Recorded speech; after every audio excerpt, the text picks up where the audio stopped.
कलम पहुँचे थे कहाँ तक? काब इब्न लुई, इब्न गालिब, इब्न फहर, इब्न मालिक, इब्न कराना, इब्न मुजिर, इब्न नज़ार, इब्न नज़र, इब्न इलिया, इब्न मुद्रिका, इब्न खुज़ैमा, इब्न मुद्रिका, इब्न इलियास, इब्न मुजिर, इब्न नज़ार, इब्न मात, इब्न अदनान तक, यहाँ तक पहुँचे। ठीक है, अब आज बात को आगे बढ़ाएं। 3 शख्सियतों का जिक्र करना है।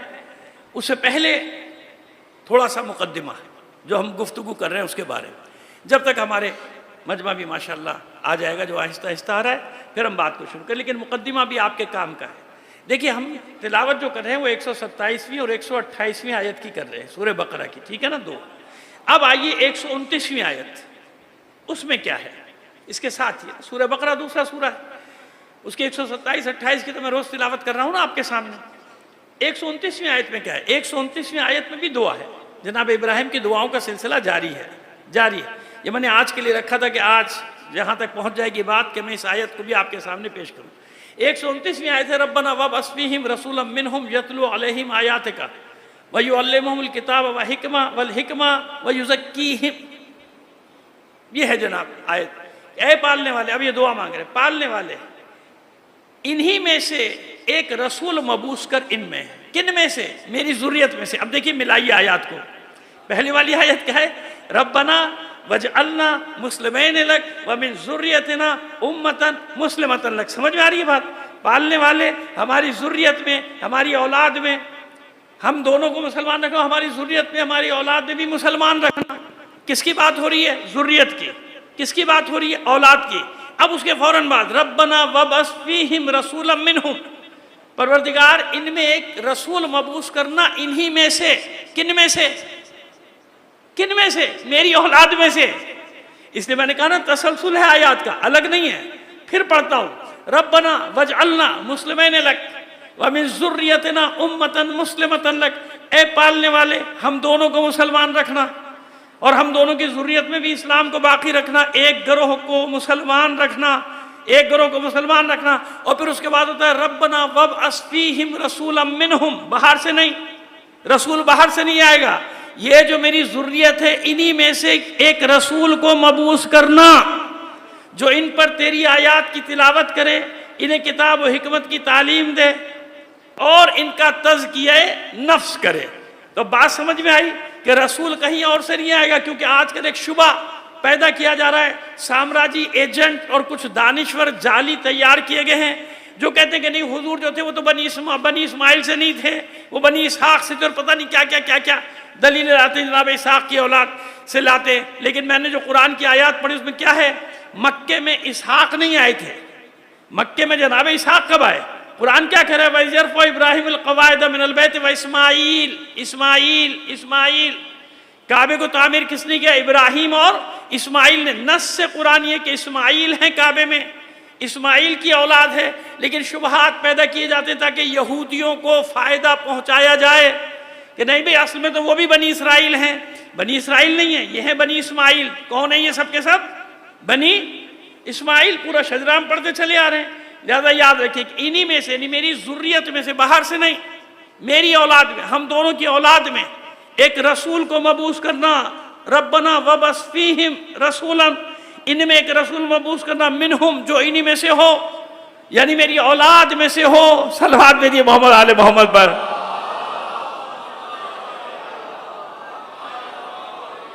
अब देखिए, मतलब आसान हुआ कि रसूल कहीं और से नहीं आएंगे, न बनी इसराइल से, न कहीं और किसी कबीले से। दुआ है जनाब इब्राहिम की, वो जो रसूल आएगा आखिरी, वो मेरी औलाद में से देना। तो अब ये वो पूरा सिलसिला चला आ रहा है। आइए अब आज हम एक और बात आपको बता दें। कल हम पहुँचे थे कहाँ तक? जिस आखिरी हस्ती का हमने आपके सामने जिक्र किया, आज उनके बेटे का जिक्र करेंगे। काब इब्न लुई पे हमने ख़त्म किया था। कहाँ ख़त्म किया था? काब इब्न लुई।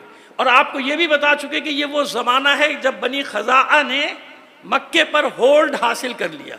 ये पस मंज़र समझिएगा, तारीख़ ये बहुत अहम है। हुआ क्या कहना चाह रहा हूँ मैं। बनी खज़ाआ बाहर का कबीला है, यमन का। यमन से एक शख्स आया था खज़ाआ नाम का। जब यमन में सैलाब वैलाब आया, बड़ा चालाक था, तेज़ था, तर्रार था। इसने आके अपनी जड़ें मजबूत की और एक कबीले बनी बकर को अपने साथ मिलाया इसकी औलाद फिर बनी खजा कहलाई। इन्हीं ने आहिस्ता आहिस्ता, और खजाई कल मैंने अर्ज किया कि अमरो इब्न लही खजाई बुत लेकर आया था। इन्हीं दोनों कबीलों ने बुत परस्ती को फ़रोग दिया यहाँ पे और होल्ड हासिल कर लिया। और इतना होल्ड हासिल किया, अदनान की औलाद को बाहर निकाल दिया मक्के से। अतराफ में, मक्के के अतराफ में रहते थे सिवाय इस ख़ानदान के। यानी एक फ़र्द जो चला आ रहा था ख़ानदान का, जैसे आज मैं जिक्र करूँगा काब, आपका काब इब्न लुई का जिक्र कर दिया, मर्रा इब्न काब, और फिर उसके बाद कल्लाब इब्न मर्रा, फिर कुसै इब्न कल्लाब, इनका आपके सामने जिक्र करेंगे। ये यहाँ थे, बाकी इनकी पूरी बिरादरी कौम कबीले को सब बाहर निकाल दिया गया था। अच्छा, बनी खज़ा ने इख्तिदार किससे लिया था? बनी जुरहम से। खुश्क है, शुरू में रोज़ाना खुश्क होता है मेरा बयान, क्योंकि मुझे पहले बुनियाद रखनी पड़ती है, और बुनियादें आप जानते हैं बुनियादें नज़र नहीं आती, अगरचे कि मजबूती बुनियादों से ही होती है। आप बिल्डिंग को देखते ना खूबसूरत, उस खूबसूरत बिल्डिंग के नीचे मजबूत बुनियाद होती है, तो वो बुनियाद नज़र नहीं आती। तो ये बुनियाद जो मैं रखता हूँ ना, ये बड़ी खुश्क होती है लोगों के लिए, लेकिन इसके बगैर बात मेरी मुकम्मल नहीं हो पाएगी, मैं समझा नहीं पाऊंगा। मिलकर बुलंद आवाज़ से एक सलवात इनायत फरमाइए। देखिए,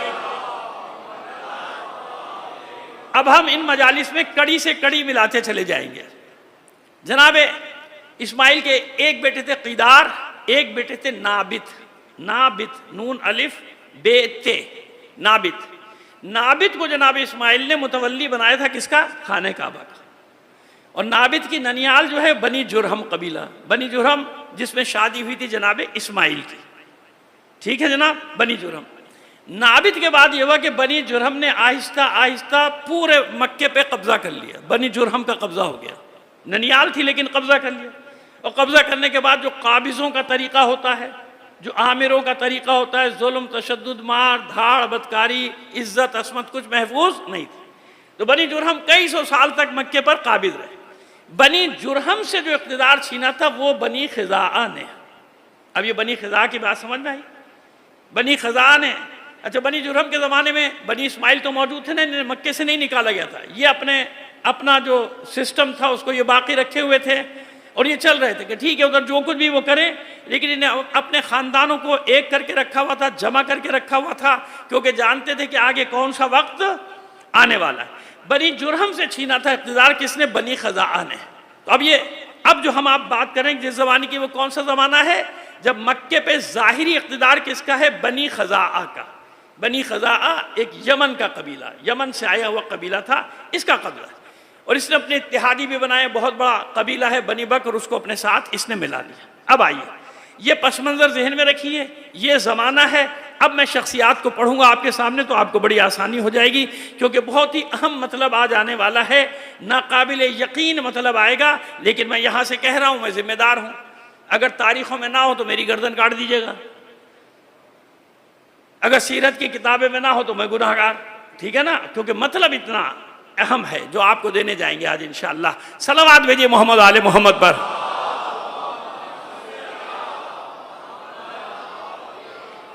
काब के बेटे थे मर्रा, मर्रा इब्न काब। मर्रा इब्न काब, ये वो ज़माना है कि जब इनके अपने कौम कबीले के लोग भी बाहर फैले हुए, अंदर सिर्फ ये रहते हैं। ये क्या करते हैं? बाहर जाके काम करते हैं, हाजियों के लिए काम ज़रूर करते हैं। क्योंकि एक चीज़ सीखते चले आए थे जनाब इब्राहिम, जनाब इस्माइल ने एक चीज़ सिखा दी थी कि यहाँ जो भी ज़ाहिर आ रहा है वो अल्लाह का मेहमान है। आज तक हाजियों को क्या कहा जाता है? ज़ुयूफ़ुर रहमान। वो मेहमानदारी करें ना करें, लेकिन लक़ब यही है कि जो भी बाहर से जाएगा वो क्या होगा? अल्लाह का मेहमान है। तो वो अल्लाह के मेहमानों की खिदमत करते थे, कुएँ वगैरह खुदवाते थे। रिदा नाम का एक कुआँ खुदवा दिया मर्रा इब्न काब का, लेकिन इनकी उम्र थी कम, इनका वक्त जल्दी गुजर गया। इनके बेटे थे कल्लाब,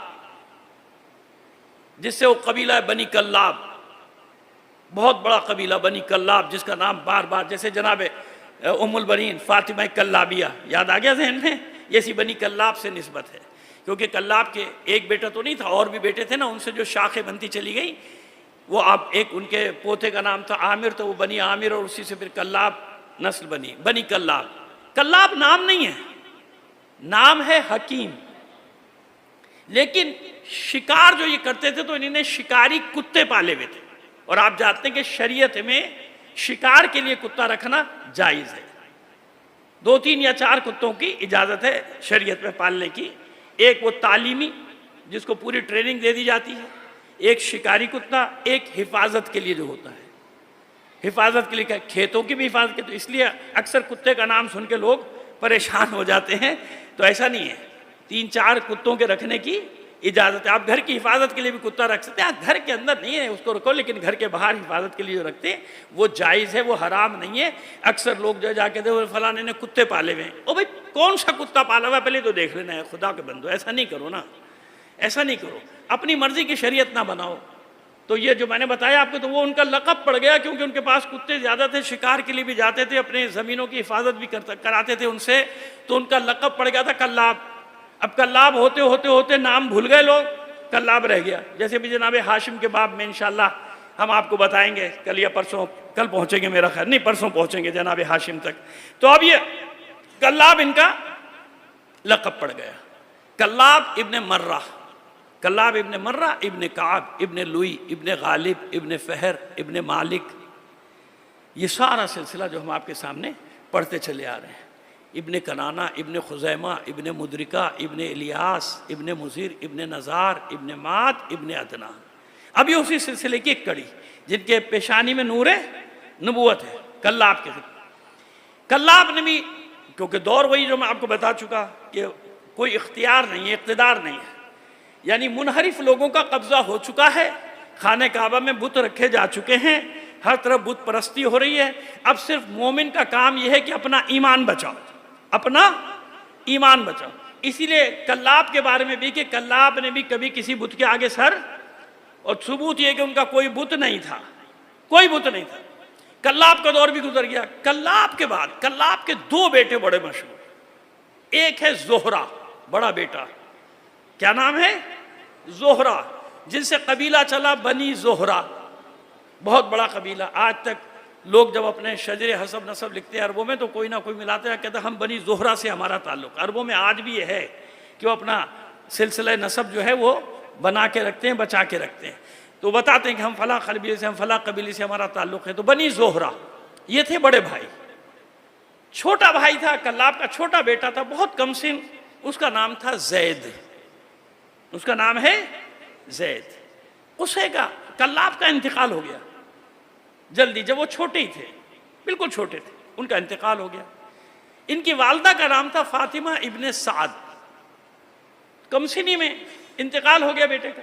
तो इन्हीं ने बनी अजरा के एक शख्स से, जिसका नाम है रबिया, एक शरीफ खानदान का, बनी अजरा यसरब के पास बसती है, यसरब यानी मदीना, उस वक्त तो यसरब था ना, वहाँ के एक शख्स से अक़्द सानी कर लिया। देखिए इसलिए मैं बच्चों से परेशान होता हूँ, देखिए बीच में से उठ के जाते, इसलिए मैं बड़ों से कहता हूँ कि बेटा बुजुर्ग आगे बैठ जाया करो। वो ये पता नहीं क्या सोच के आते हैं कि पता नहीं यहाँ पे क्या हो रहा है, फिर उनको अंदाज़ा होता है ये तो कुछ और ही हो रहा है, फिर उठ के चले जाते हैं। सलावात भेजिए मोहम्मद आले मोहम्मद पर। इसलिए मैं हमेशा बुजुर्गों से गुजारिश करता, आप लोग आगे आगे बैठा कीजिए ताकि मेरी तसल्ली रहे, मेरा हौसला बंधा रहे। वैसे ही मैं खुश्क मजलिस पढ़ता हूँ, उसमें सब ये होता है तो मैं परेशान हो जाता हूँ। अल्लाह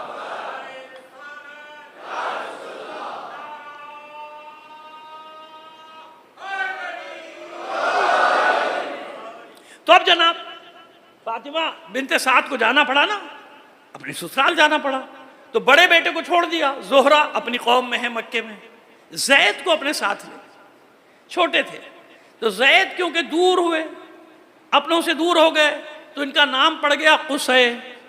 कुसै यानी दूर होने वाला, अपनों से अलग हो गया या दूर चला गया। इसी से अक्सा, ये कुसै के सीखे से सब बनता है। अक्सा वो बुलंदी वाली, जहाँ तक कोई पहुँच नहीं सकता, समझिए अक्सा, उसका जनाब इसमें अफल है।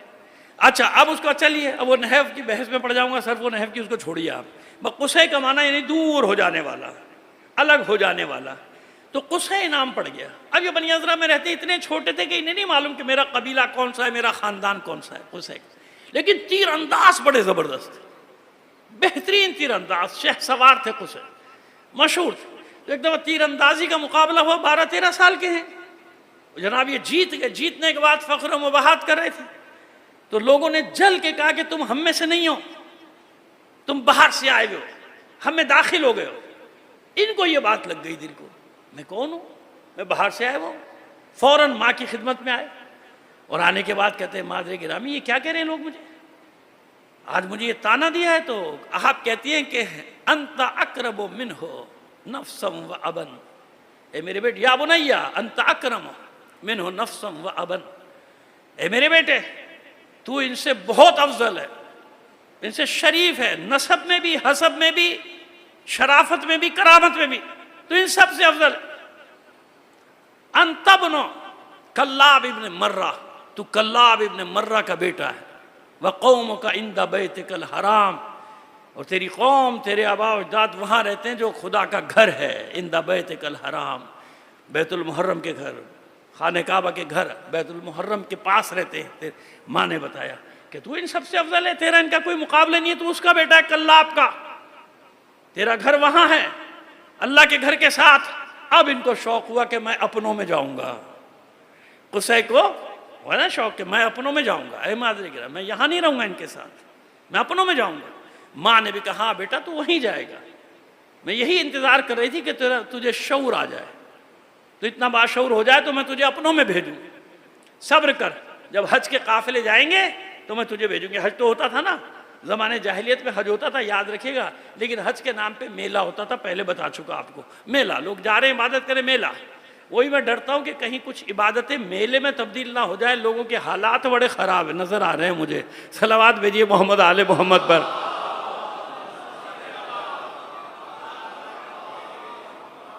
किसी मुआशरे की तबाही के आसार जब होते हैं, जब उनकी इबादतें मेलों में तब्दील हो जाए, मेलों की शक्ल आई, वो मुआशरा ख़राब हो गया। इससे आगे कहना नहीं चाहता, वरना बहुत कुछ लिखा हुआ है रिवायात में। अच्छा बजना, अब जब हज का ज़माना आया तो बनी क़ज़ाआ, ये है काफ से, वो है खे से ख़ज़ाआ, ये दो अलग अलग कबीले हैं, बनी ख़ज़ाआ बनी क़ज़ाआ, काफ से, दो नुक्तों वाला काफ। अच्छा एक चीज़ रह गई, मैंने क्या बताया, बड़े भाई का क्या नाम है, ज़ोहरा।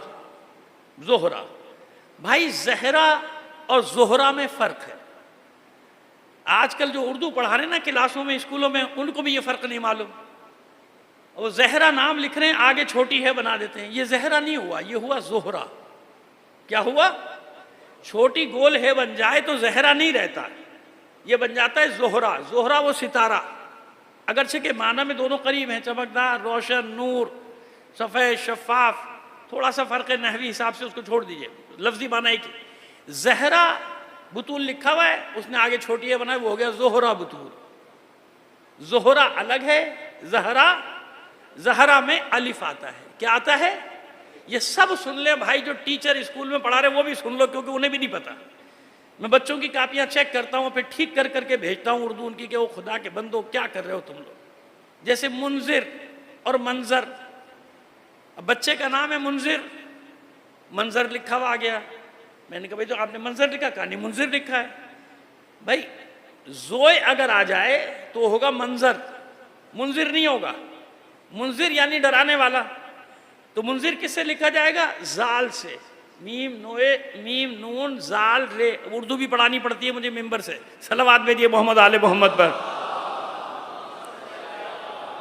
खैर मैं अपनी ड्यूटी पूरी करता हूँ भाई, अमल तो होना नहीं, मैं अपनी ड्यूटी पूरी करता हूँ। खैर जनाब, तो ये मैंने इसलिए बताया कि ज़ोहरा अलग है, ज़हरा, आले ज़हरा, बनी ज़हरा यानी फातिमा ज़हरा की औलाद। सलावत भेजिए मोहम्मद आले मोहम्मद पर। ये ज़हरा है अलिफ के साथ, ठीक है, और ज़ोहरा वो बनी ज़ोहरा, ज़ोहरा और वो सितारा ज़ोहरा जो सूरज से 1.8 मिलियन दूर है, मैंने नहीं नापा, लिखा हुआ है किताब में, उसी के बाद जो सच कह रहा है झूठ कह रहा है वही जाने। सूरज से 1.8 मिलियन यानी 18 लाख मील दूर है सूरज से ये सितारा, जिसका नाम है ज़ोहरा, बल्कि सैयारा है ज़ोहरा। समझ में आ गई बात। ज़ोहरा और ज़हरा का फ़र्क मैंने इसलिए बताया कि बड़ा मामूली सा फ़र्क है, लेकिन लोगों को नहीं मालूम। ज़हरा को ज़ोहरा लिख रहे होते हैं, ज़ोहरा को ज़हरा लिख रहे होते हैं। सलावत भेजिए मोहम्मद आले मोहम्मद पर। आइए, अच्छा जनाब, अब जब वो काफिला चला बनी क़ज़ा का, काफ से बनी क़ज़ा का काफिला चला, तो उसमें जनाब ये साथ हो गए। ख़त दे दिया गया, माँ ने ख़त दे दिया अपने बड़े बेटे ज़ोहरा के नाम कि तेरा भाई आ रहा है, इसका ख्याल कर। और ज़ोहरा तो खुश हो गया कि मैं अकेला था, मेरा भाई आ रहा है, कुसे आ रहा है। और नौजवानी के आलम में आ रहा है, 13-14 साल का हो गया। खैर जनाब ये पहुँचे मक्के, भाई ने इस्तकबाल किया, अपने घर में ही ठहराया, भाई के साथ रहे। थोड़े ही दिनों में मक्के वालों को पता चला कि कोई नाबिगा आ गया। याद रखिए, कुसै के बारे में तारुफी जुमले कह दूं कि ये वो नाबिगा था अपने ज़माने का जिसने पूरी अरब दुनिया में पहली पार्लियामेंट कायम की। अभी बता दूंगा, पहली पार्लियामेंट नाबिगा था। इसने सिस्टम बना के दिया अरबों को। हिजाज की सरजमीन में इसने एक सिस्टम बनाया कि इस सिस्टम के तहत चलो, इस सिस्टम के ऊपर चलो। ये मैंने इब्तिदाई तारुफ कराया, अब आपकी समझ में आ गया जो मैं कहने चाह रहा हूँ कि हुजूर के अजदाद में कुसै कौन, और इसीलिए इसका लक़ब, ये तीसरा फ़र्द है जिसका लक़ब पड़ा कुरैश। बस ये 3 ही फ़र्द हैं जिनका लक़ब कुरैश पड़ा, नज़र इब्ने कनाना, फ़हर इब्ने मालिक और तीसरे कुसै। लेकिन इनमें सबसे ज़्यादा जो मशहूर हुआ वो कुसै सबसे ज़्यादा कुसै। अब आइए, अब ये कुसै थोड़े ही दिन में मक्के को मालूम हो गया कि ये गैर मामूली सलाहियतों का हामिल है। कब्ज़ा किसका है, इक़्तिदार किसका है, याद है, बनी खज़ाइयों का इक़्तिदार है। उस वक्त खज़ाइयों की तरफ से जो मुतवल्ली है काबे का, उसका नाम है हलील इब्ने हबसिया या खलील। अब वो कहीं ज़ाहिर पुरानी किताबत है ना, कहीं खे पे नुक्ता है, कहीं नहीं है। मैं भी परेशान हूँ कि हलील है, हुलैल है या खलील है। बहरहाल जो भी है मैंने सब आपको बता दिया कि खलील इब्ने हबसी या हलील इब्ने हबसी, ये इसका नाम है, ये मुतवल्ली है। इसका बेटा नहीं है, इसकी एक बेटी है जिसका नाम है हुब्बी। अब जब ये जवान हुए, 18-19 साल के हो गए जनाब कुसै, तो इन्होंने खुद रिश्ता भेजा। खलील की अभी इतनी शोहरत तो थी ना इनकी, कुसै मशहूर हो चुके थे। इस ख़ानदान का एक एक फ़र्द अपने ज़माने का नाबिगा होता था, ज़ाहिर नूर नबूवत है पेशानी में। तो खलील खुश हो गया या हलील खुश हो गया, अब मैं हलील ही कहूँगा भाई, हलील खुश हो गया, ये तो मेरी बेटी के लिए इतना बड़ा रिश्ता आया। उन्होंने कहा बिल्कुल कबूल है, शादी हो गई। हुब्बी ने भी कबूल कर लिया। उस ज़माने में था कि पहले बच्ची से भी पूछ लिया जाता था, अब सारे फैसले माँ बाप ही कर देते हैं। कहीं कहीं पूछा जाता है, कुछ ख़ानदान है जहाँ पूछा जाता है। लेकिन बहरहाल अब मैं क्या बताऊँ, कहाँ कहाँ चला जाऊँ, दिमाग पता नहीं कहाँ कहाँ चला जाता है, लोग परेशान हो जाते हैं मुझसे। सलावत भेजिए मोहम्मद आले मोहम्मद पर। लेकिन कोई मेरी हालत नहीं देखता कि मुझ पर कितनी परेशानियां हैं, मैं कहाँ कहाँ अपनी परेशानियां बयान करूं। अजीज़ों मेरी भी तो मुश्किल है, मुझे भी जहां मौका मिलता है बयान कर देता हूं। सलावत भेजिए मोहम्मद आले मोहम्मद पर। आइए, अच्छा जनाब, अब शादी हो गई, हुब्बी से शादी हो, खलील का आखिरी वक्त आया तो इसने अपनी बेटी को चाबी दे दी खाने काबा की, और अपने भांजे या भतीजे को उसके साथ कर दिया, अबू ग़िफ़शान मलकानी। अब आने वाला है वो वाक़या जो नाकाबिल यकीन, लेकिन कोई उंगली नहीं उठा सकता इतराज़ की, क्योंकि तमाम सीरत और तारीख़ों की किताबों में ये वाक़या लिखा हुआ है, वही बयान कर रहा हूँ। और ये ज़रबुल मसल भी बन गया था, ज़रबुल मसल भी बन गया था। अच्छा आज बताइए, खाने काबा कि चारों तरफ क्या कुछ नहीं हो रहा है ना। चलिए मैं सहन हरम की एहतराम करते हुए वहाँ कुछ भी नहीं कहता, अगरचे कि वहाँ भी बहुत कुछ आपको मिल जाएगा, हो रहा है ना। उसके बाहर होटलों में, जद्दा में, रियाज में, मक्के में, खैर इशारा किया मैंने, है ना, सब कुछ हो। और ज़माने जाहिलियत में क्या नहीं होता था, इसी खाने काबा के अंदर बुत रखे थे ना, वहीं ज़िबा कर देते थे, कुर्बानियाँ देते थे, वहीं उजड़ी पड़ी होती थी सारी गंद बला सहन हरम में। खाने काबा का जो यानी सहन है वहाँ सब पड़ा होता था, सहन हरम। अच्छा जनाब, अब एक दिन अबू ग़िफ़शान मलकानी काबे को हरम को खोलता था, और एक दिन हुब्बी की नियाबत में कुसै खोलते थे।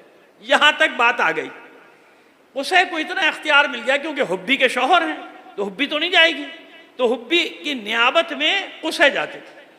एक दिन अबू ग़िफ़शान मलकानी और एक दिन अब इनके बेटे 4, अब्द मनाफ, अब्दुद्दार, अब्दुल इज़्ज़ा, अब्दुल कुसै, और चारों हुब्बी से।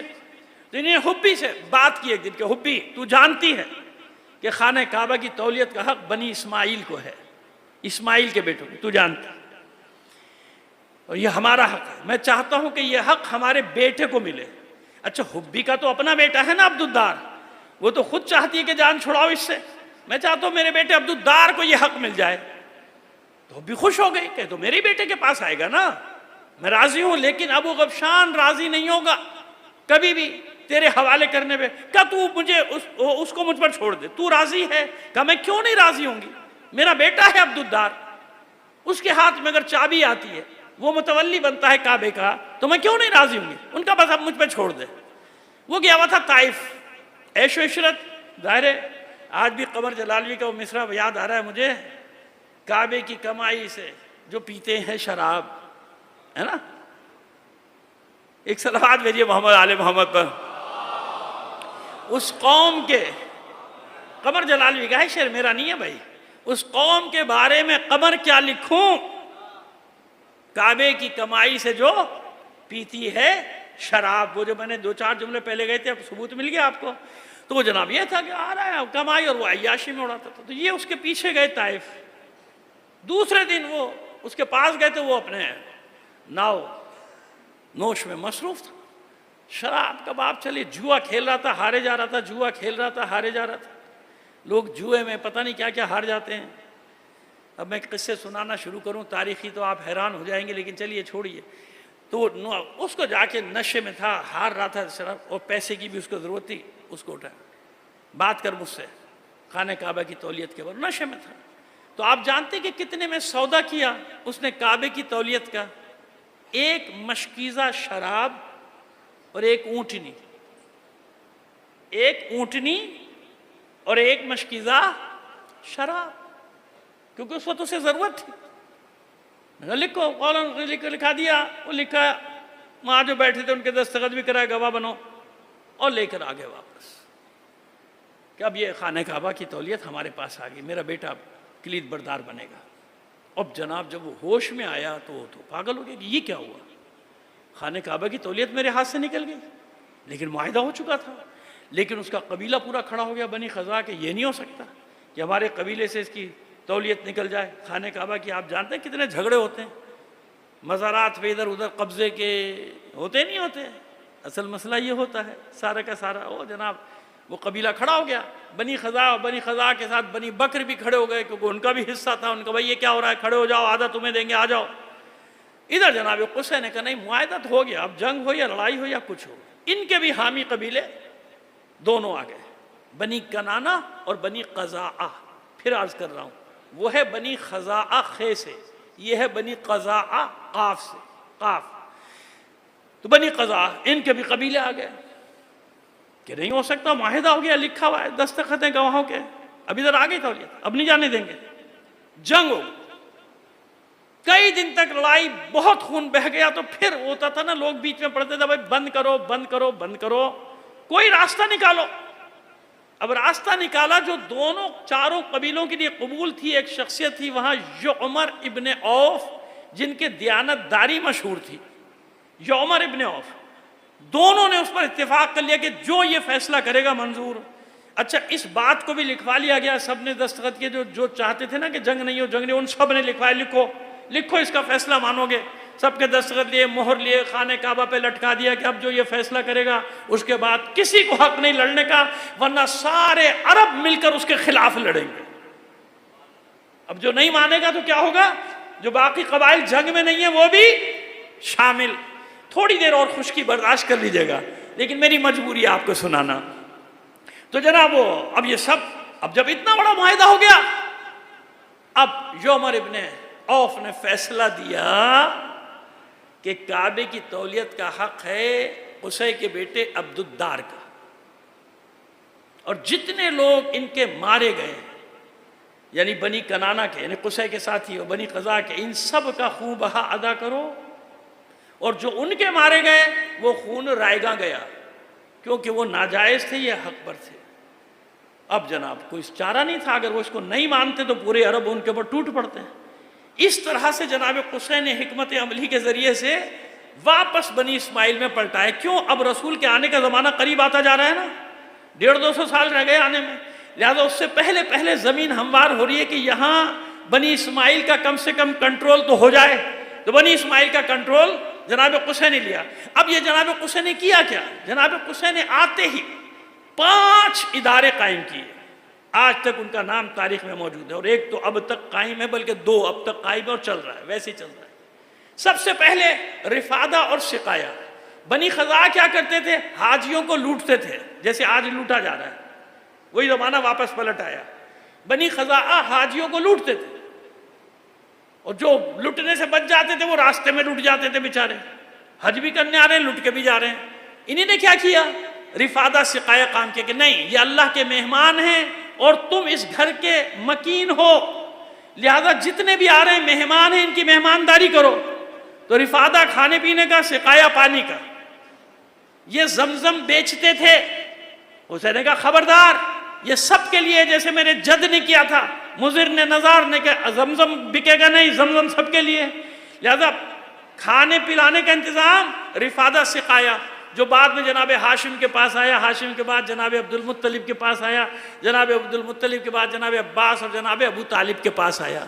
खाने पिलाने का अंदर, क्योंकि ये कोई नहीं कर सकता था, इसमें जेब से खर्चा होता था, इसमें जेब से खर्चा होता, कोई कमी ना रह जाए। तो ये मौकब की दास्तान आज की नहीं है, ये हाशमियों का एक सिलसिला है कि गरीबों को, मिस्कीनों को, ज़ईफ़ों को खिलाने का बाइज्जत तरीका ये है कि उन्हें फ़कीर बना के ना खिलाओ, उन्हें मेहमान बना के खिलाओ। देखा तरीका? देखा खिलाने का तरीका क्या है कि फ़कीर समझ के यूं ना दो, बल्कि उनको मेहमान बना के सर झुका के दो। जैसे हम तबर्रुक बांटते हैं, तबरुक बांटने वाला गुरूर नहीं करता और तबरुक लेने वाला कोई तकल्लुफ नहीं करता। क्यों? देने वाले का सर झुका होता है, भाई मौला के नाम पे दे रहा है। अगर किसी का सर ऊंचा है कुछ है तो भाई वो अपना जिम्मेदार है, हम तो उसूल बता रहे हैं। लेने वाला इज्जत से लेता है, कोई भीख थोड़ी ले रहा हूं, मौला का तबरुक ले रहा हूं, ऐसा है ना। तो भाई ये सिलसिला आप देखेंगे शुरू से, ये खून खून बोलता है, ये खून का असर है जो क़यामत तक चलेगा।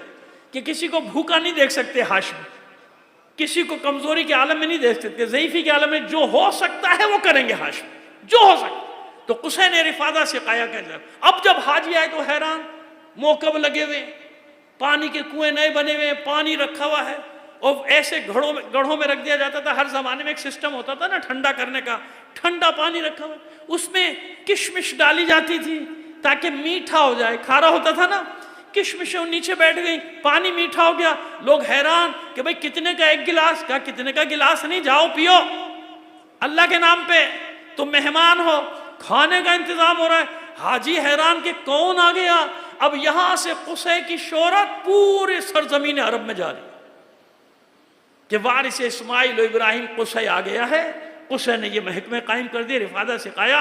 और अब हाजियों जाओ, इत्मीनान से जाओ, कम से कम जितने दिन मक्के में रहोगे तुम भूखे प्यासे नहीं रहोगे, तुम्हें खाना भी मिलेगा, तुम्हें पानी भी मिलेगा फ्री में, कोई पैसा लेने वाला नहीं, सिस्टम पे सर्व लगाई। दूसरा हिजाबा। हिजाबा क्या? चाबी। आपको हैरत होगी कि अब्दुद्दार को दी थी ना चाबी कुसै ने। हुजूर जब आए तो उस वक्त अब्दुद्दार का नस्ल में से तलिहा इब्न अबी उस्मान, इनके पास चाबी थी। फतेह मक्का हुई, इन्हीं के पास चाबी थी। इस्लाम कबूल कर लिया सबने, चाबी रसूल के पास आ गई। तो लोगों ने पूछा अब काबे की चाबी किसके पास जाएगी? क्या मेरे जद कुसै ने किसे दी थी? क्या अब्दुद्दार को? तो क्या बस उसी जिसके पास चाबी है उसी के पास रहेगी। तो आज तक बनी अब्दुद्दार का ही एक फर्द होता है जिसके पास खाने काबा की चाबी होती है। यह है कुसै, यह है कुसै का कमाल कि किसको चाबी देना थी। हिजाब, लिवा, परचम, कि अगर जंग पे जाना हो तो परचम किसके हाथ में होगा? अब्द मनाफ। और कुछ कहते नहीं अब्दुल इज्जा को दिया, परचम इसके पास होगा। चार, पांचवा इदारा नदवा, जिसका आप नाम सुनते हैं, मदारिस है ना आजकल उसके नाम पे, बहुत बड़ा मदरसा है यूपी में, दारुन नदवा, जिसके आजकल बहुत मशहूर आलिम दीन मुफ्ती वाइस चांसलर भी रहे उस यूनिवर्सिटी के। 8-10 हज़ार उसमें तलबा पढ़ते हैं, दीनी और जदीद तालीम।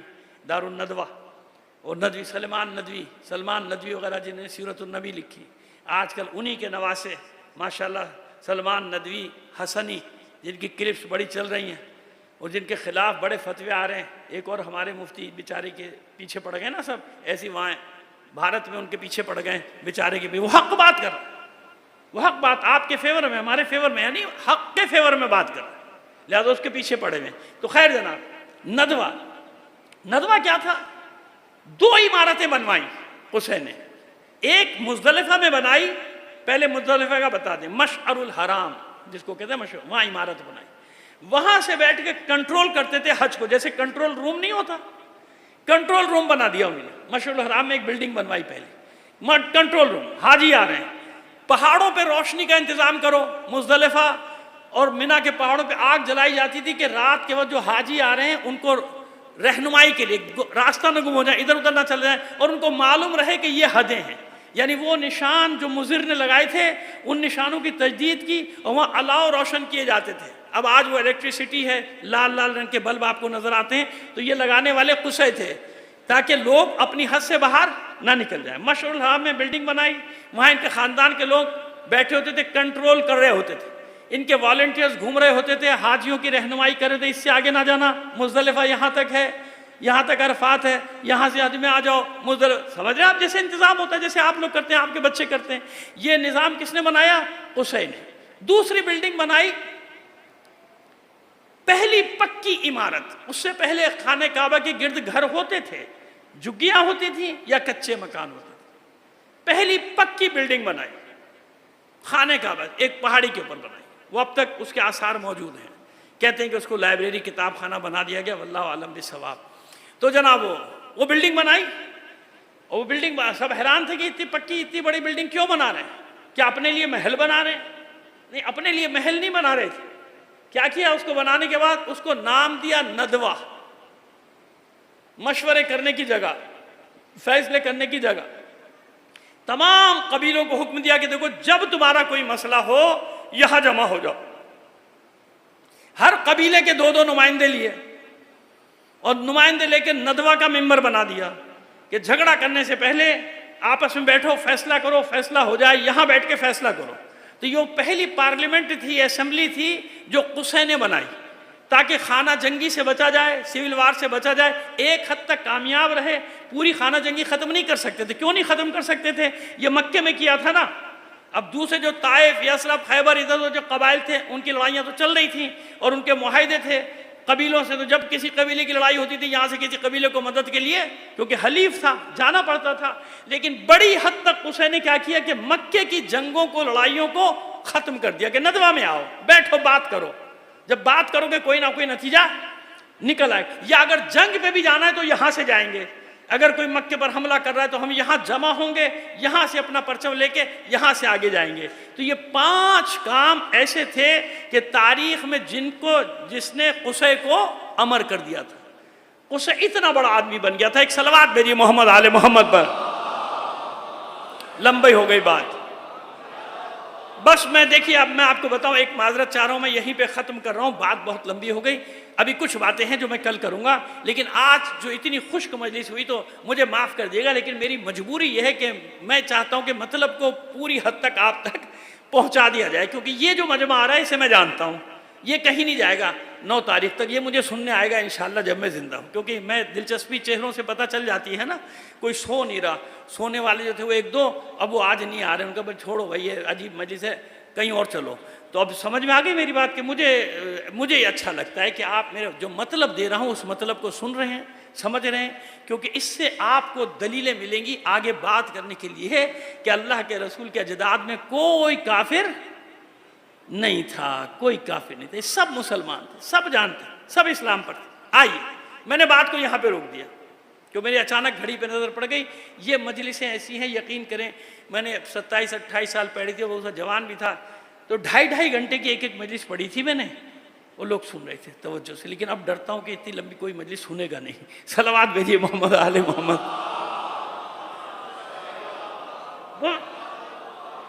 बस अजीज़ो, ये वो ख़ानदान है जो हमेशा से कुर्बानियाँ देता रहा। किसकी खातिर? अल्लाह के घर को महफूज रखा जाए, तहरीफात से महफूज रखा जाए, दुश्मनों से बचाया जाए, दुश्मनों के हमले से भी बचाता था। जब वक्त पड़ता था यही मैदान में आते थे, बाकी फिर भागते थे, कोई अबू कुबैस पे, कोई फारान पे भाग जाते थे, पहाड़ों पे चढ़ जाते। बताएंगे भी कल या परसों पहुंचेंगे शायद वहाँ तक कि कैसे पहाड़ों पे भागते थे ये लोग उस ज़माने जाहिलियत की बात करें, चले जाए। लेकिन यहाँ का आलम यह था कि जब जंग होती थी अपने बच्चों को सबसे पहले, इसी वजह से लोग खड़े होते थे कि नहीं, ये हमें दावत नहीं दे रहा, क्योंकि हक पर है, लिहाजा अपने बच्चों को भी मैदान में लेकर आया। यही रस्म चलते चलते चलते चलते करबला तक आ रही है। हुसैन की रगों में किसका खून है? वारिस इब्राहिम और इस्माइल है ना, बस हुसैन के बच्चों में रगों में किसका खून है? वही है। लिहाजा करबला को कभी इस नज़र से ना देखिएगा कि वहाँ कोई सिपाही 90 साल का है, कोई 80 साल का है, कोई 32 साल का है, कोई 22 साल का, कोई 18 साल का, कोई 14 साल का, कोई 15 साल का, कोई 6 महीने का। इस नज़र से ना देखिए, इस नज़र से नहीं। जिस सिपाही की ज़रूरत थी ना, हुसैन हर उस सिपाही को लेकर आया था। असगर की ज़रूरत ना होती ना तो असगर को वापस भेज दिया होता या लेके नहीं आते। ये मासूम बच्चा यहाँ क्या करेगा? लेकिन जानते थे हुसैन कि अगर इसका चचा अब्बास फातह फुरात होगा तो ये फातह जंग करबला होगा। असगर यानी फातह जंग करबला। आप जानते हैं कि जनाब उम्मे रुबाब शब आशूर मुस्तकिल गिरिया कर रही थी, मुस्तकिल। झूले को पेंग देती जाती थी, रोती जाती थी। क्यों? ये सोच सोच कर, बल्कि अपने बच्चे से गुफ्तगू भी करती हूँ, कल सब अपनी अपनी कुर्बानियाँ पेश करेंगे हुसैन के लिए, मुझ दुखियारी के पास कुछ भी नहीं। या एक 4 साल की बच्ची सकीना है, या एक 6 माह का बच्चा अली असगर। काश अली असगर तू इतना बड़ा होता कि तलवार उठा लेता। और मेरा दिल कहता है कि शायद हुमक हुमक कर ज़बान बेज़बानी से ये बच्चा अपनी माँ से कहता है, मादरे गिरामी परेशान क्यों होती हो, ज़रा असर आशूर तो आने दीजिए, फिर देखिए आपका असगर क्या काम करेगा। है ना? अल्लाह को अपनी इस कनीज़ जनाब उम्मे रुबाब की ये नीयत इतनी पसंद आई कि मशीयत ने भी तय कर लिया कि उम्मे रुबाब अब फातह करबला भी तेरा बच्चा अली असगर होगा, फातह शाम भी तेरी बच्ची सकीना होगी। सुबह हुई, एक एक करके हुसैन के सिपाही जाते रहे, ख़त्म होते रहे। वो वक्त आया कि जब अली अकबर का लाशा भी आ गया। अब हुसैन आखिरी बार हुज्जत तमाम करने जा रहे हैं, जहाँ आपने इस्तिगासा बुलंद किया, हल मिन नासिरिन यंसुरना हल मिन मुगीसिन युगीस। न मालूम कितने वाक़यात हुए होंगे मलाइका में, जिन्नात में, कहाँ कहाँ क्या, लेकिन हुआ कि सैयद सज्जाद होश में आए, हुआ नेज़ा उठाकर दौड़े। सानिया ज़हरा ने थामा, उम्मे कुलसूम ने थामा, बेटा सैयद सज्जाद कहाँ? का फूफी अम्मा देख नहीं रही, मेरा बाबा मदद के लिए पुकार रहा है। मेरा चचा अब्बास कहाँ है? मेरा भाई अली अकबर कहाँ है? अल्लाह ने की हिकमत, फिर गशी तारी हुई, फिर आप गिर पड़े। दूसरा वाक़या ये हुआ कि हुसैन के कानों में गिरिए की आवाज़ आई बीबियों के खेमे से।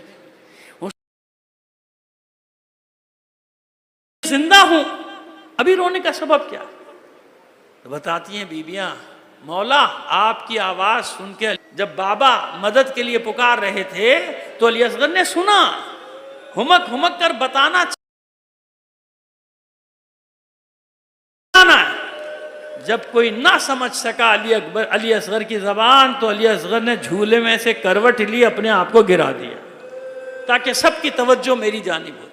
हुसैन ने गौर से देखा, कलाओ मेरी आगोश में लाओ, बहुत प्यासा है, बहुत प्यासा है अली असगर, लाओ इसे पानी पिला लाओ।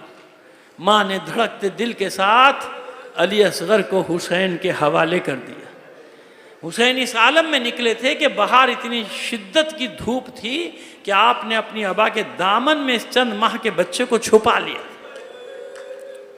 तो जब बाहर निकले हैं तो यही समझे लोग कि कुरान लेकर आ गए जंग। अरे अब किसके लिए हुसैन जंग बंद करने की बात करेगा, सुलह की बात करेगा? अब रहा कहाँ, ना अब्बास रहे, ना अली अकबर रहे, ना कासिम, ना ओनम, कोई नहीं। अब जब बाबा का दामन हटाए तो लोगों ने देखा कि कुरान नातिक का एक पारा है हुसैन के हाथ। आप जानते हैं हुसैन ने क्या किया? हुसैन ने दोनों हाथों पे मासूम अली असगर को बुलंद कर लिया और बुलंद करके सामने लश्कर के नजरों के सामने फिराया है दाएं से। देखो देखो ये मेरा बच्चा, इसकी माँ का शीर भी खुश्क हो गया। जहां बलब है मेरा बच्चा, कोई आगे बढ़ो, इसे थोड़ा सा पानी पिला दो। उस वक्त जो असगर की कैफियत लिखी है ना मकातिल में, वो ये लिखी है, किसी मछली को साहिल पर फेंक दिया जाए और तड़पते तड़पते आखिर में हालत ये होती है कि वो बेजान होती है और जान निकलने से पहले उसके लब सिर्फ फड़फड़ा रहे होते हैं। ये कैफियत दिखे कि इस मासूम बच्चे के लब प्यास के आलम में ऐसे फड़फड़ा रहे थे जैसे मछली के लब आखिरी वक्त में फड़फड़ाते। हुसैन ने जलती जमीन पे बच्चे को लिटा दिया, पीछे हट गए, तो मैं नहीं पीऊंगा ना, आखिर मुझे इजाजत दें। तो मैं अब अपने अल्फाज में कहता हूं, अली असगर को जूं ही इजाजत मिली, भाइयों ने, पेसरे साथ के लश्कर के सिपाहियों ने मुंह फेर फेर कर रोना शुरू कर दिया, क्या हुक्म दे वरना अभी तलवार आपस में चलती है। यहां घबरा गया पेसरे साथ की, कैसा मुजाहिद किया था कि खुश्क होंठों की कमान में सूखी जबान का पे जबान फिराई थी और कुछ नहीं। तलब किया हुरमला का हुरमला इल्म इक्ता कलाम अल हुसैन, हुसैन के कलाम को कता कर। पिसरे साद ने ये कहा था हुसैन के कलाम को कता कर, ये तो नहीं कहा था कि अली असगर के गले पे तीर मार दे। इस मलून ने तीरे से शोभा निकाला, जहर का सूफार कमान में जोड़ा और निशाना लिया अली असगर की गर्दन का। मैं कहता हूं नहीं, इसने निशाना लिया था हुसैन की गर्दन का, हुसैन की। लेकिन अभी हुसैन का आखिरी मुजाहिद जिंदा है अली असगर। अली असगर ने तीर पे नजरें जमा दी, जो ही तीर चला अली असगर तैयार हुए, जैसे ही बाबा के करीब आया बच्चे ने हुमक के अपनी गर्दन को सामने कर। तमाम मकातिल गवाह हैं कि पहले अली असगर की गर्दन को छेदा है तीर ने, बाद में हुसैन के बाजू में पेवस्त हुआ। यह अली असगर की गर्दन का कमाल था कि अपनी गर्दन पे लेके तीर के रुख को मोड़ दिया था। अब कहते हैं कि उस जख्म की वजह से गर्दन ढलक गई, इस तरफ जब तीर लगा ऐसे ढलक गई, आगोश ढलकी नहीं, अली असगर ने खुद गर्दन को फेरा खेमे की तरफ। खेमे के दर से उसकी मां अपने बच्चे की जंग देख रही। यह है वो अबदी मुस्कुराहट, अली असगर की अबदी मुस्कुराहट। क्या मां देख मैंने अपने बाबा का दिफा कैसे किया। चुल्लू भर से ज्यादा खून कहां से निकलेगा इस प्यास से शिशमाहे के बदन से, लेकिन इस खून की ताकत इतनी है कि ना आसमान ने कबूल किया ना जमीन। हालांकि यही जमीन है जिस पे सब शुहदा का खून गिरा है, इसी पे हुसैन का खून अभी गिरने वाला है। मगर अली असगर का खून लेने की ताकत ना जमीन में थी ना आसमान में, बस हुसैन ने चेहरे पे मला और कहा, नाना इसी सूरत के साथ तेरी बारगाह में तेरी उम्मत ने मेरे 6 माह के बच्चे को बेदर्दी से कत्ल किया। हिम्मत नहीं है हुसैन की, हर एक लाशा लेकर आए हैं खेमे में, लेकिन अली असगर का लाशा ले जाने की हिम्मत नहीं। आगे बढ़ते हैं, पीछे हट जाते हैं, आगे बढ़ते हैं, फिर पीछे आते हैं। रिज़न बिक़ज़ाइही व तस्लीमन ले अम्रे इन्ना लिल्लाहि व इन्ना इलैहि राजिऊन। 7 बार ये अमल दोहराया। आखिर दरे खेमा पे आवाज़ दी, रुबाब ले अपने बच्चे को ले जा। माँ से पहले एक 4 साल की बच्ची आई, बाबा मैं भी प्यासी, बाबा मैं भी प्यासी। हुसैन ने कोई जवाब ना दिया, अबा का दामन हटाया। बच्ची ने अपने 6 माह के बच्चे भाई के लाशे को देखा और एक जुमला कहा, बाबा इस उम्र के बच्चे भी शहीद किए जाते, इस उम्र के बच्चे भी कत्ल किए जाते हैं। रुखसत किया, अली असगर को लेकर आए, पुश्ते खेमा में नन्ही सी कब्र बनाई, अली असगर को छुपा दिया। क्यों? जानते हैं हुसैन तमाम शहीदों के सर कलम किए जाएंगे, कहीं ऐसा ना हो मेरे मासूम अली असगर का सर भी कलम कर दिया जाए। कब्र का निशान मिटा दिया। असरे आशूर तमाम हुई, शुहदा के सर कलम किए गए, शुमार किए गए। किसी ने कहा जितने मैदान में मारे थे एक कम है, फिर ढूंढा गया नहीं मिला।